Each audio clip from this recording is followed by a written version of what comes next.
Hey, what is going on? Eric Bach, your host of the Eric Bach Show. And today I sit down with my guy, Dan Go, aka the Fit Founder.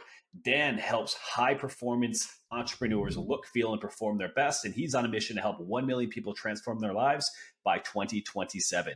He has the High Performance Journal where you're getting high performance training and lifestyle tips every Tuesday and Friday. You can find that at dango.co/newsletter. In this conversation, we break down the most important habits, daily strategies, and tactics that entrepreneurs, that busy professionals can use to look, feel, and perform their best. In addition, we talk about our best exercises, the best nutritional practices, how to break bad habits, and how to live congruent with the person that you want to be most. Fitness itself is a force multiplier. When you get dialed in with your health, with your fitness, and your wellness, you can take those same lessons and you can apply them directly to business, your relationships, and vice versa. So without further ado, check out this conversation with Dan Go. And if you're getting value directly from these podcasts and you want to hear more guests just like Dan, drop us a 5-star review and leave us a comment so we know what we can do to help you continue to look, feel, and perform your best. Dan, thank you so much for making time to be here. I've been a huge fan for a long time. I'm not going to fanboy too hard, but you do an incredible job of breaking down how to improve health, but not just how to improve health, but how to optimize health as an entrepreneur, how to optimize your health and how it improves your relationships, your cognitive function, and everything in between. Whenever I like to kick this off is getting to know your backstory a little bit, because health and fitness, you've known a lot about it for a long period of time, but you've had ebbs and flows with your own life. And I think you do a great job of telling your story that connects with a lot of people. First of all, thanks for having me on here. I really appreciate it. And Eric, I'm a fan of yours as well. I think we've kind of been on the periphery of each other for the past, I don't even know, 7 years or something like that. So yeah. It's awesome. And I'm glad we got a chance to connect here. And I would say that my story started off with frustration. Growing up in Toronto to immigrant parents, health wasn't necessarily what it is right now, where everyone's talking about it. It was kind of like this afterthought. And the way I was growing up is through almost survival. So my parents were trying to survive. They had to work 12 to sometimes 24-hour days in their printing shop to just put food on the table for us. I'm so blessed that they were able to do that for us and take us from being essentially poor to being middle class, but doing so with such a crap load of hours, trying to build a business. And during that time, it's the food that I was having access to was their thought was okay, well, we're just going to get these guys 2 Big Macs, supersized fries. And when we got those dinners, I was just oh, this is great. This is the best ever. And lo and behold, we didn't learn what healthy eating was, during that period of time. So fast forward, I get to even elementary school and even high school, I have a severe form of not even body dysmorphia, just insecurity about my body because it's just fat. I was insecure about the fatness of my body. I was insecure about taking off my shirt at the pool, taking off my shirt in the change room. And then just a lot of things, I kind of just brushed it off, pushed it off, and didn't really necessarily want to think about it until things came to a head where I was out of high school and I was in a pretty bad shape. I was smoking cigarettes. I was binge drinking with my friends on an almost regular basis. I was raving. I was essentially a problem child back then. Yeah. And one of my friends asked me to play basketball, which is a game I loved playing, way back in high school. And I went to go play basketball with him. And I remember that particular game vividly in my mind, where it's just I'm running up and down the court, and then I just feel this jiggle in my chest. And I'm oh crap. Is this breast cancer or something? I was at the time, I was scared.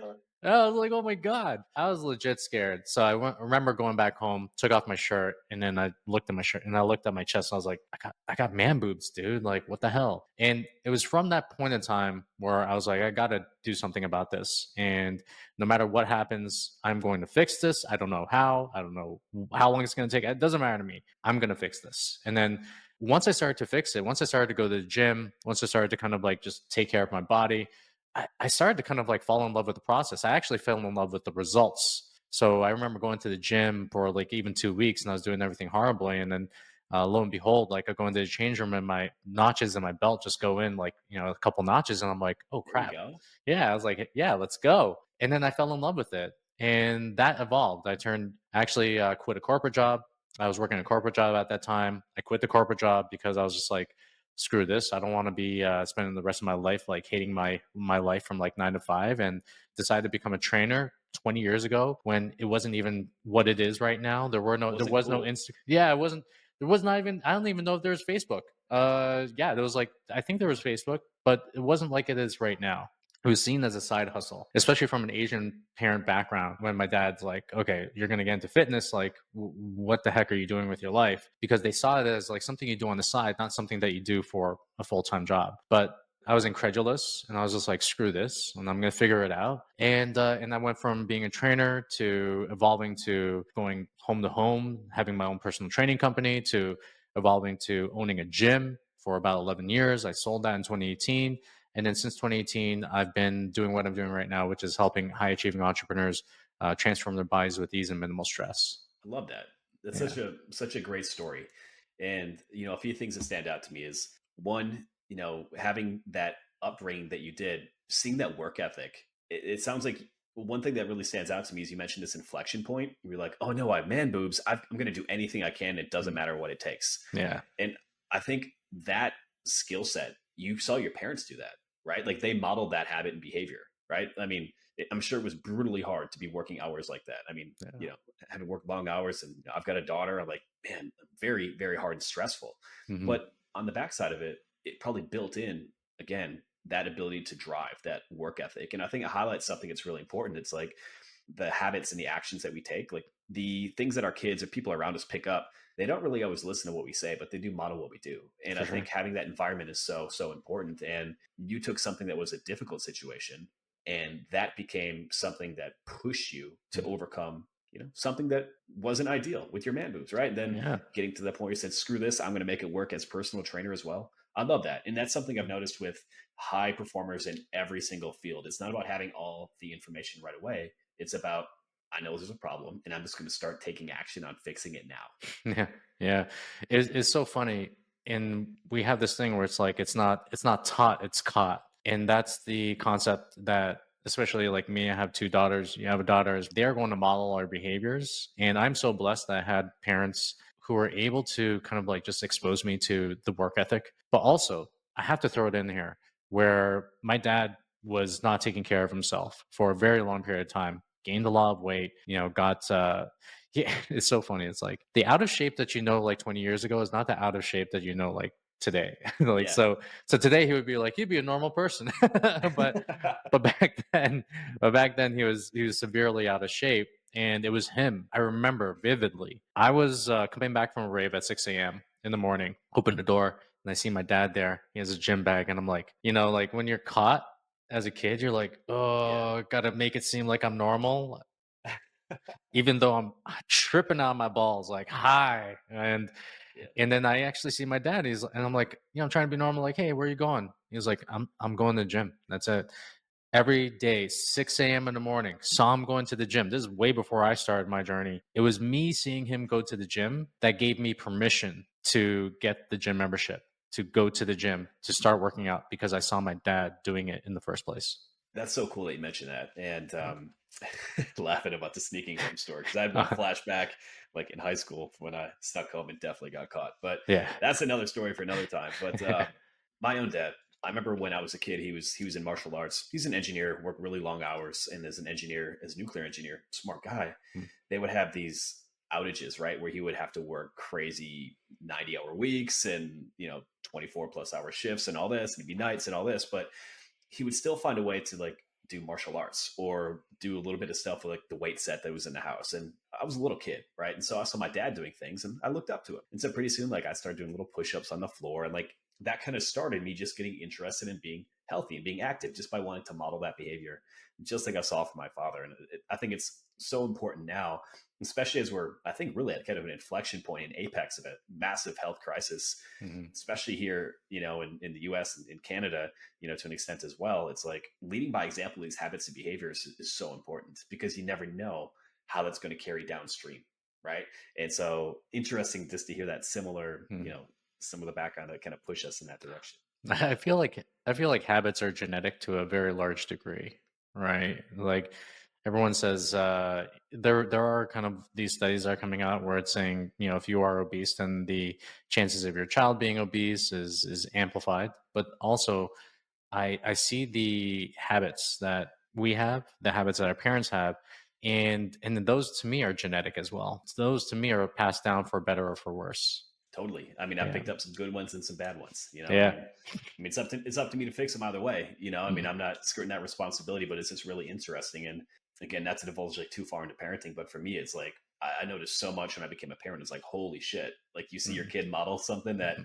you don't necessarily want them Yeah, to model, and you're like, I better attack that, right? And like taking those cues and using them is one of the most important drivers for self improvement, right? Like if life is going to give you these lessons, you got to take them and you got to yeah, use them. You got to yeah, use them. 100%. I totally agree. We are actually trying to get away from swearing, and one of the things is like one of the reasons it's because our daughter, she's like, what does F mean? Like, and I'm just like, oh no, like, oh god, okay.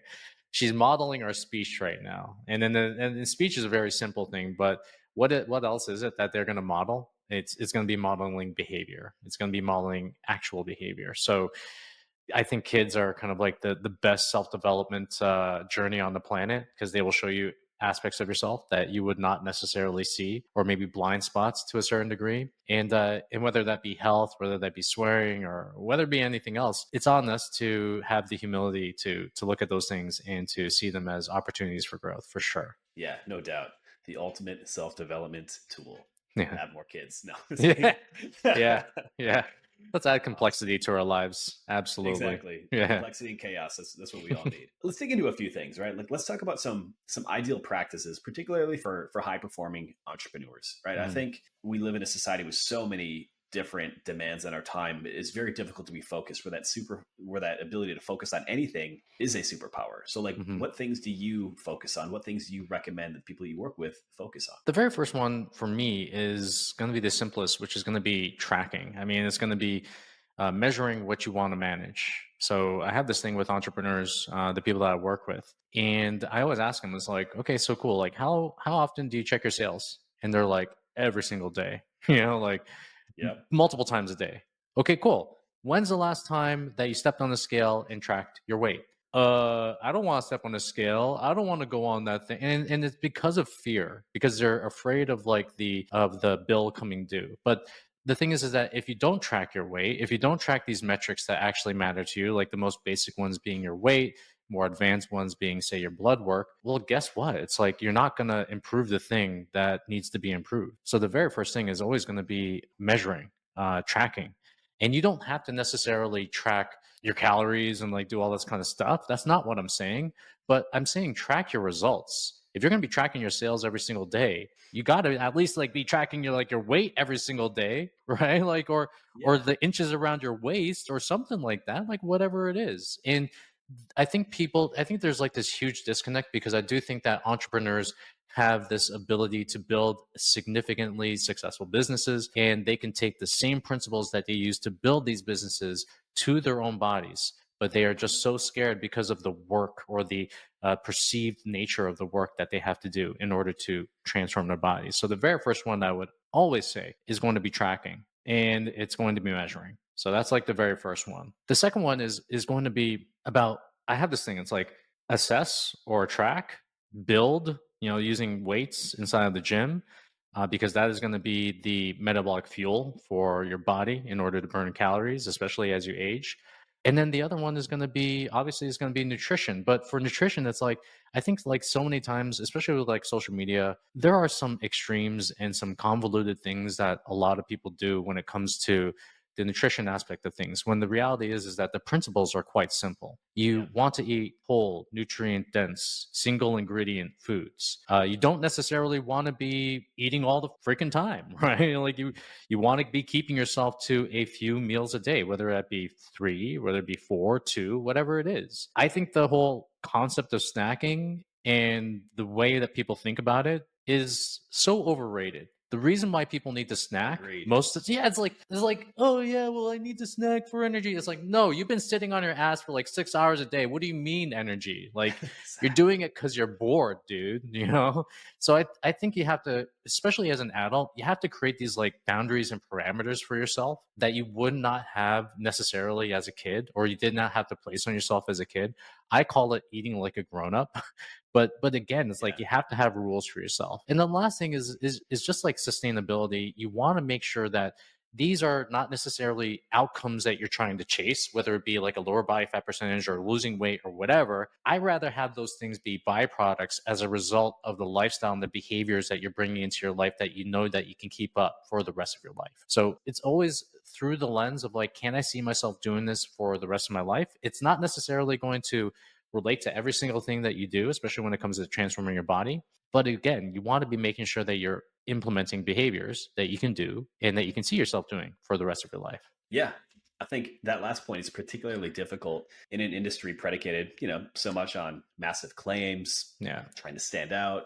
And naturally, people want to accelerate progress. They want results as quickly as possible. And so Mm. there's always going to be that demand just based on human psychology to do things that are going to provide some of that immediate gratification. But the key is like, say you hop on an aggressive, low carbohydrate, low calorie diet. It's not that that's necessarily bad, but do you know how to pivot off of that? Because you don't want to stay on something like that consistently, right? And it's like where Yeah. people just hop from extreme measure to extreme measure to the point where they start to suffer from, metabolic issues, sleep issues, and then pretty soon you have a whole other mess that has to get cleaned up. The biggest thing I ask them, especially if they're like so insistent about doing a particular diet, let's just say it's cutting carbs or doing keto. The two biggest things I ask them is like, okay, well, number one, if that's worked for you so well, why are you trying to lose the same 20 to 30 pounds off of your body, right? If it worked Yeah, for you, you no should have doubt. done it one time and that's it, right? And the second one is going to be what happens after you're done the diet? What happens after you eat carbs again? What happens after you eat breakfast again? If you're fasting or whatever it is, like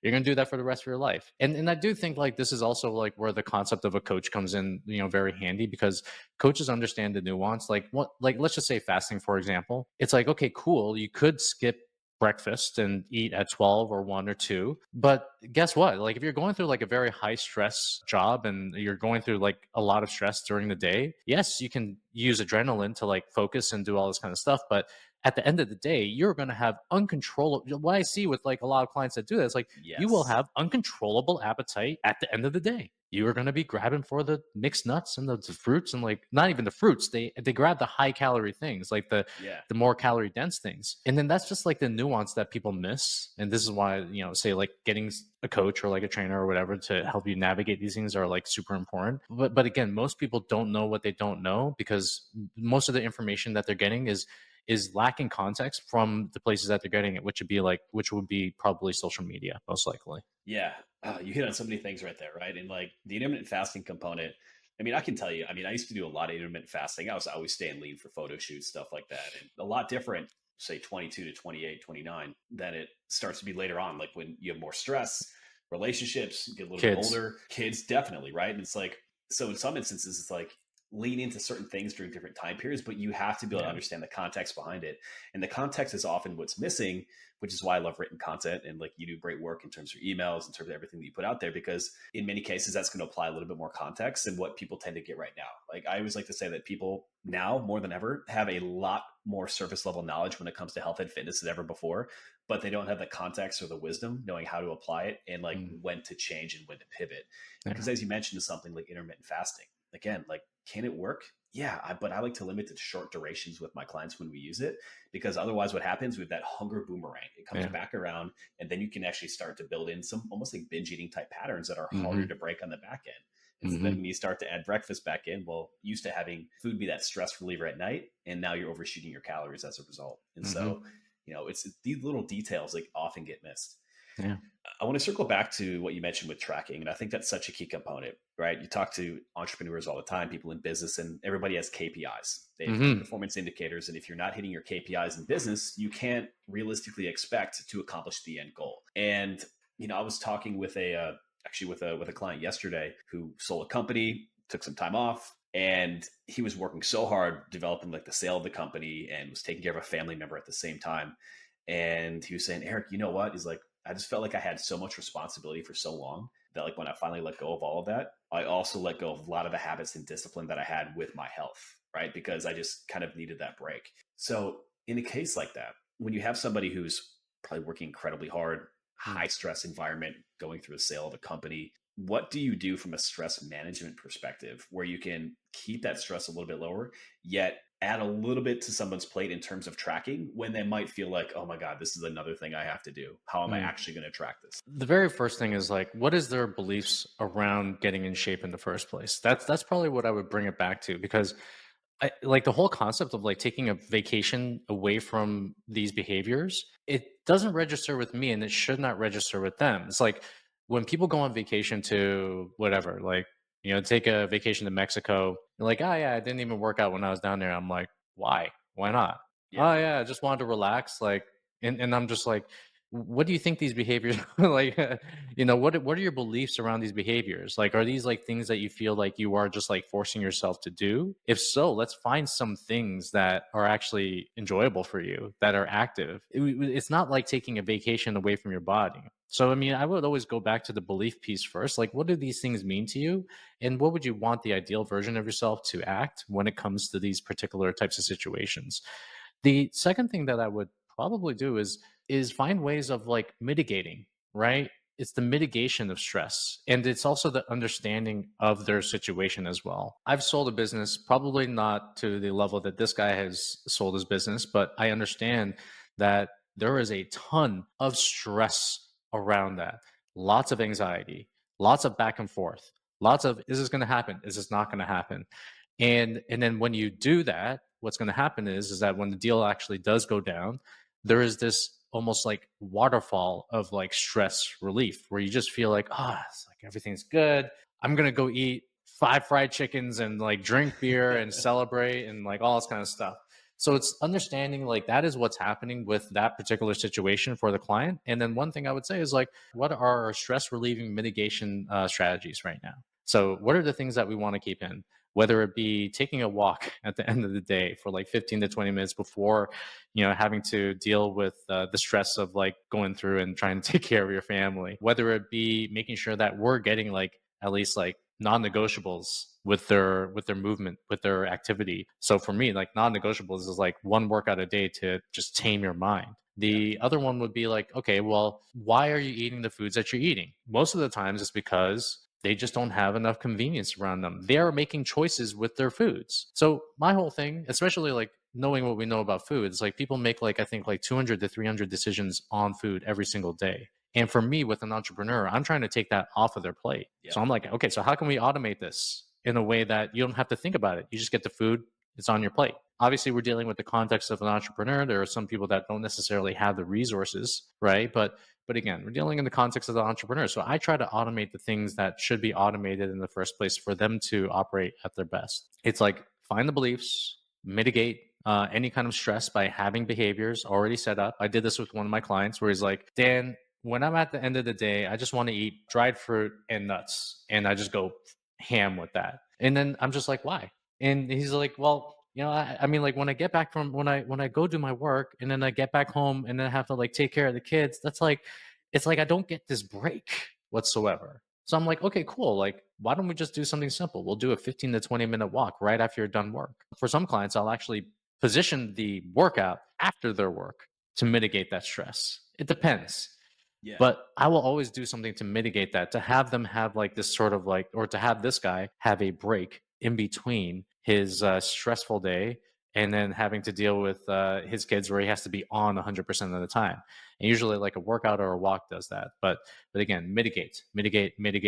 And you won't get rid of it completely, but you can actually have strategies and behaviors to make sure that, these things happen. Yeah, I think people get into a lot of trouble when they start to be more reactive with their decision making simply because they're so busy, right? And so, Yeah. one thing, I mean, that I personally do is, with my breakfast, it's the same one or two things every single day, right? Yeah. I just alternate, don't have to think about it. My lunch, I have a meal prep company. I don't have to think about it. Pop it in the Yeah. air fryer, knock it out. Mm-hmm. Around my workout, same thing every single time. And so if there's one meal I need to think about, for me, cooking is actually an off switch. Like I love to cook for my family. I love to bring them together with that, right?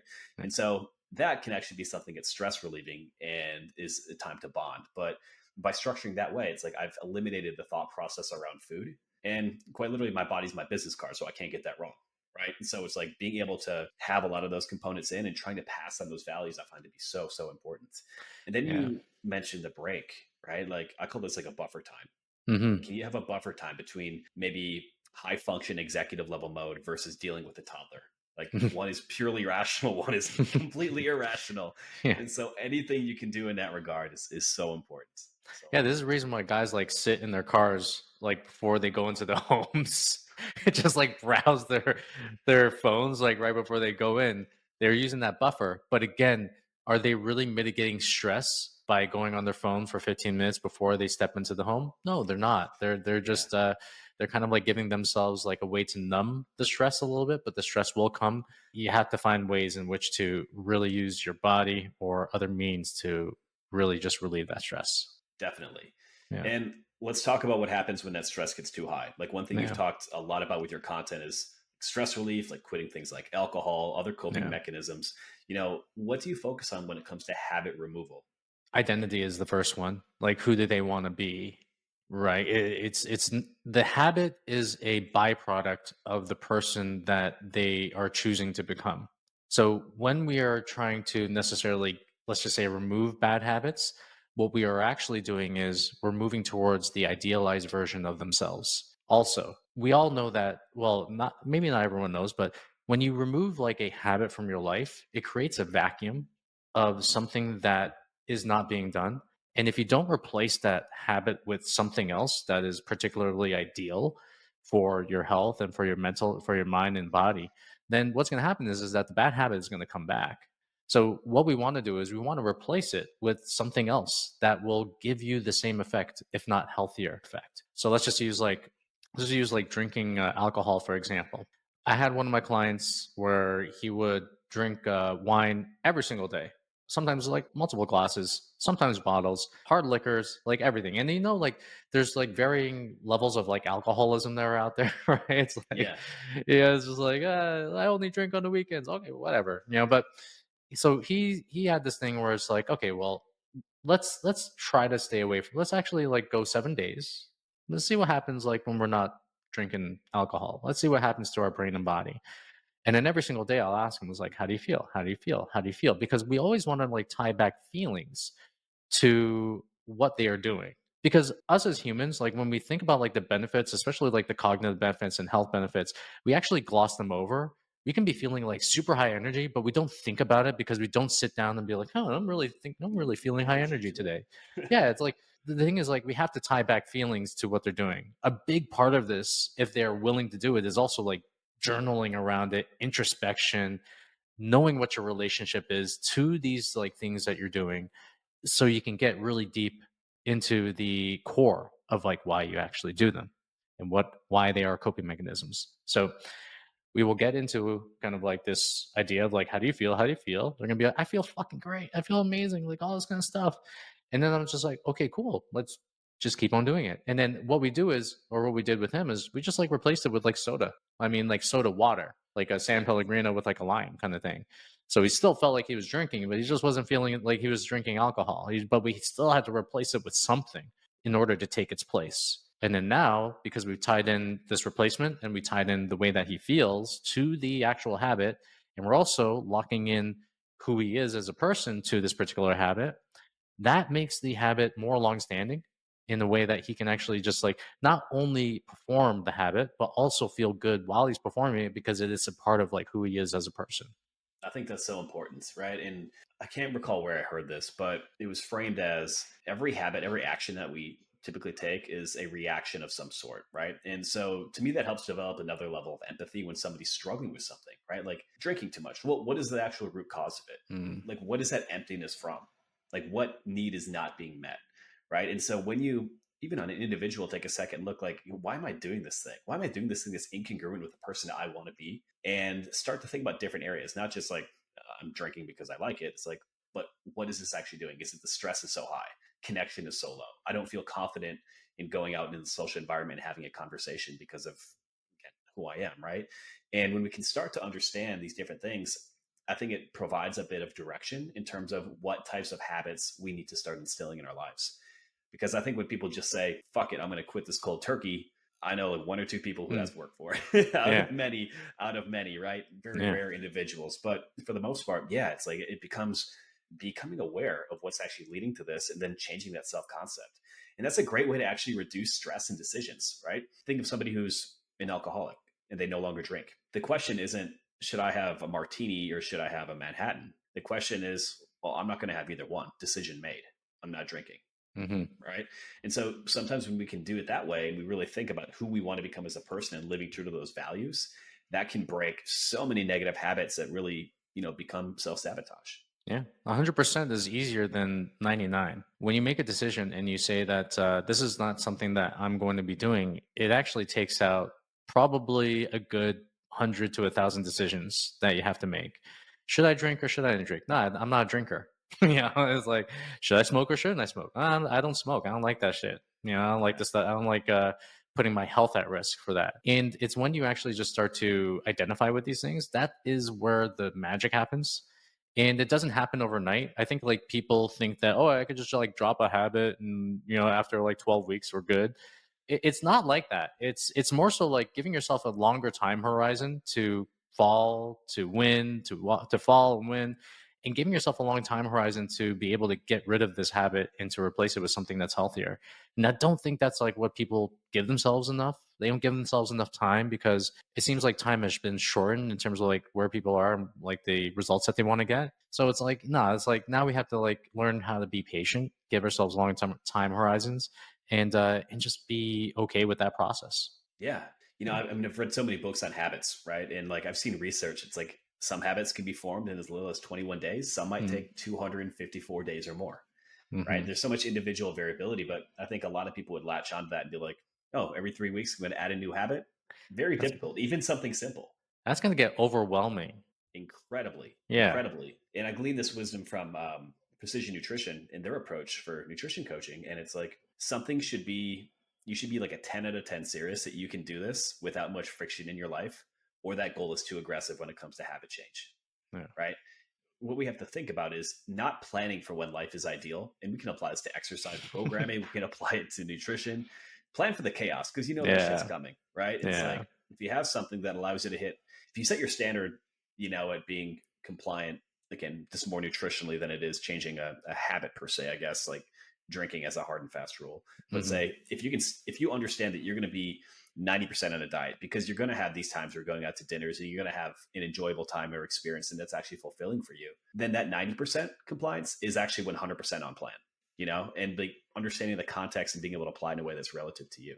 Yeah, people don't understand like how imperfect you could be and still get in shape. Even like small changes, like just switching up your high calorie drinks to like water, it has such a profound effect on someone, especially if they're beginning stages as well. And I say this as well. It's like the more weight that you have to lose, the less granular you have to be, right?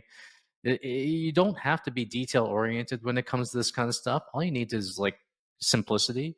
Unless it's like me or you, like we're getting ready for a photo shoot, then we know like every calorie and macros is counting to a very Yeah. large extent. But we can still blend in some flexibility, but still, it's like you're really dealing with a heavy budget or like a short budget in that sense. So it's just like you don't have to be perfect when it comes to this stuff, and that's why I post a lot of the stuff that I post.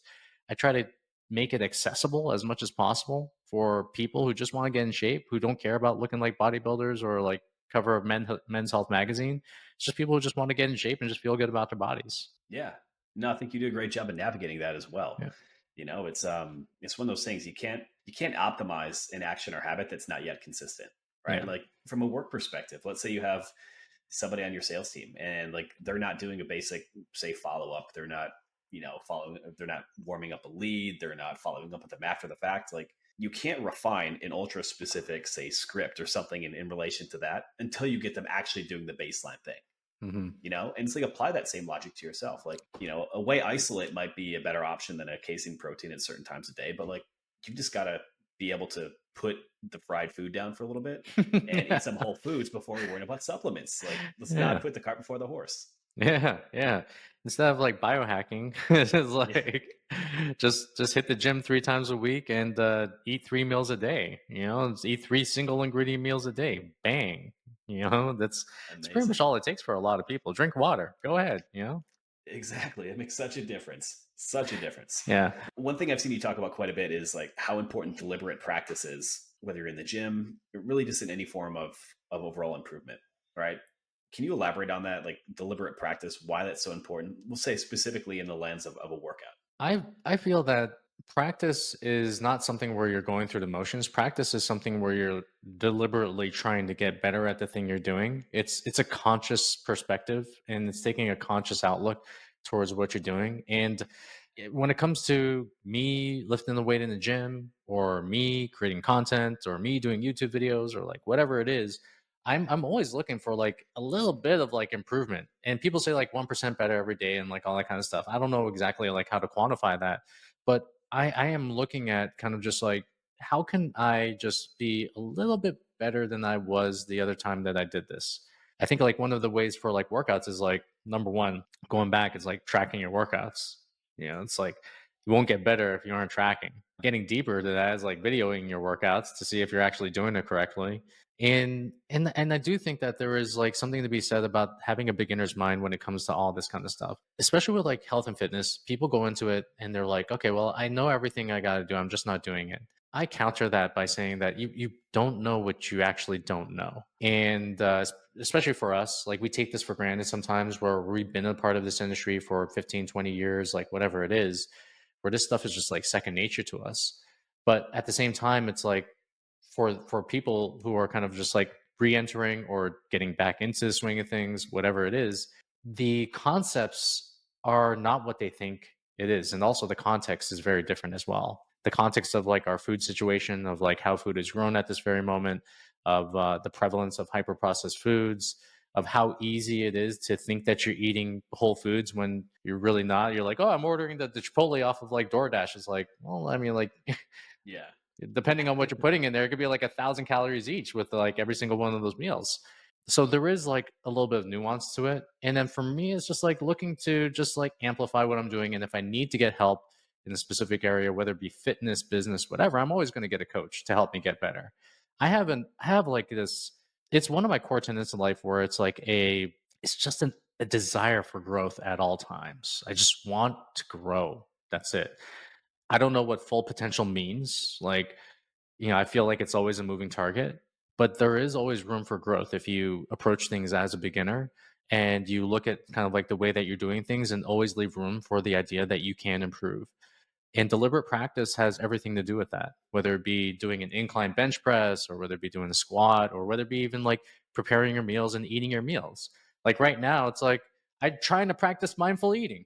You know, it's like it's hard, especially in today's day and age where it's like attention is the economy right now. But for me, it's like being able to sit with my food and being able to sit, eat it without anything in front of my face, to chew the food like it needs to be chewed without trying to scarf it down my mouth. Like that's a part of me that I'm trying to improve. And the only way that I can know how to improve it is just by tracking how long it takes for me to actually finish a meal and allowing myself to sit there and do the actual practice and just getting better and not judging myself if I'm not doing as good. Yeah, I just want to get better at everything, but that's like a core tenet of my life. I'm just growth oriented in that sense. Yeah, I mean that's a great thing to have, and again, it's not practice doesn't make perfect. Perfect intentional practice makes perfect. I think that's Yeah. like the key concept to apply. Even in training, one thing that I've done increasingly over the years is once my clients get to the point where they're ready for this, is adding a lot more tempo training. Yeah. Like I actually want you to think about how you're performing the rep. Right? It's not that I want you to be necessarily counting three, two, one, one, one, one. When you have to slow down and be intentional about the movement, though, you start to pay attention to joint position. You start to pay attention to, hey, I'm actually feeling these muscles engage. And those are the things that can really make a huge difference in, say, the quality of your training, as you're referring to. I mean, how many clients have you had that have gastrointestinal issues, and Mhm. focusing more on deliberate practice and slowing down their eating and going into that process makes a huge difference. And we know that the gut is connected to everything, right? Neurotransmitters in our brain that are going to help control GABA, serotonin, acetylcholine, dopamine, that are going to help us, A, get fired up and be driven and focused where we need, but also pull back. these can all be improved by being more deliberate about the practice that you take, specifically in this case, with your eating and digestion, right? So like all these things are so interconnected. And that's why I love your approach with it, right? It's again, it's applying timeless wisdom directly to the things in your health. And by extension, they're the same lessons that transfer directly over to business and back the other way. Yeah, I'm always looking for the. Have you ever heard of the Lindy effect, Yeah. or where it's like if something has been around for, I think is like 20 or 30 years, then the propensity that it's going to be around for even longer than that is going to be increased. And what I'm looking for, and what I'm trying to do, is I'm trying to share what the Lindy is of fitness, and I do believe that we are we have an overabundance of information and an underabundance of depth when it comes to this information. We know a lot about, we know a little about a lot. That's what we know, especially when it comes to like all this, like, you're going to all the different extremes that you have inside of the internet, which is like you have your extreme of like carnivorism, and then you have your extreme of veganism, and like everything in between, and then everybody's going into these extremes. When the reality is that if you just consolidate it down to the things that have worked and have always worked for the length of for the whole like entirety of the human race, it's quite simple.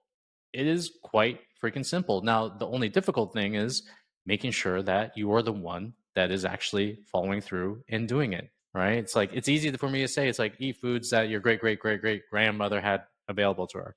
Yeah. It's harder to do, especially in the context of the modern society. But again, I think a lot is lost in the traditions that we have in modern in society, and I think just getting us back to kind of like the things that have actually worked and simplifying things to their core. I think that goes a long way to making sure that people can actually like do the thing and actually follow it and do that for the rest of their lives. Yeah. Simplicity in a world of overwhelming complexity, when you can simplify things and you can take action on it, like that's where you develop that wisdom. That's where you develop that Yeah. deep rooted knowledge. If you really want to simplify your life, why don't you just like boil it down to a few simple non-negotiables for yourself, as opposed to I need my blue light blockers on at 7 p.m. and I need to get morning sunlight right upon waking, and I need to drink my coffee with 2 hours before I wake.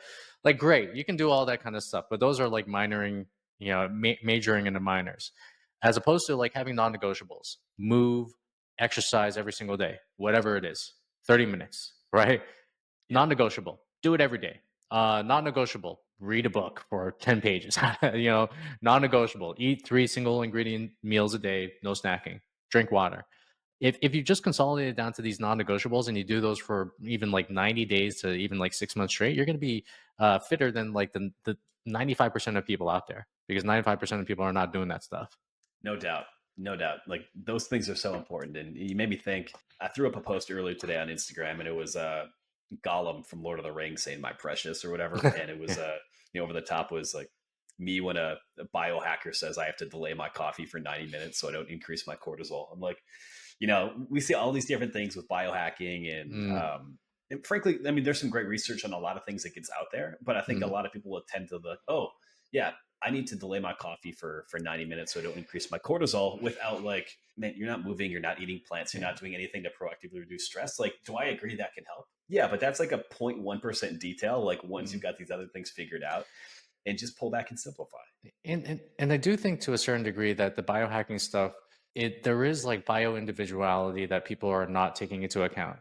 So if I mean, like everyone has like a different dose response to like caffeine and frequency response to caffeine. So for some people, like they can only drink 1 cup of coffee, and then if they drink more than that, they're going to get the jitters, anxious, and like whatnot. Especially with like all this biohacking, or even like just science in general. I like to say it's like you should use like science as like a guide to point you maybe in the right direction, but you should never take out the common sense out of the equation, or what actually kind of like works for you. Because I can put everyone on the same plan, and not everyone is going to be thriving on that plan.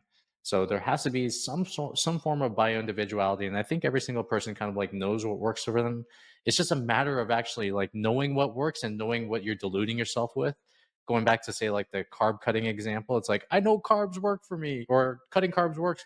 It's like, well, it's because you're putting yourself in a caloric deficit. So Yep. there is nuance to it as well, but again, like my principle is like use science to guide and kind of like show you a little bit, but you should actually also use your personal experience to form the habits and behaviors that you want, especially when it comes to your health. Yeah, I mean, I'm totally with you on that because you can find a research study. I mean, we could use building muscle, right?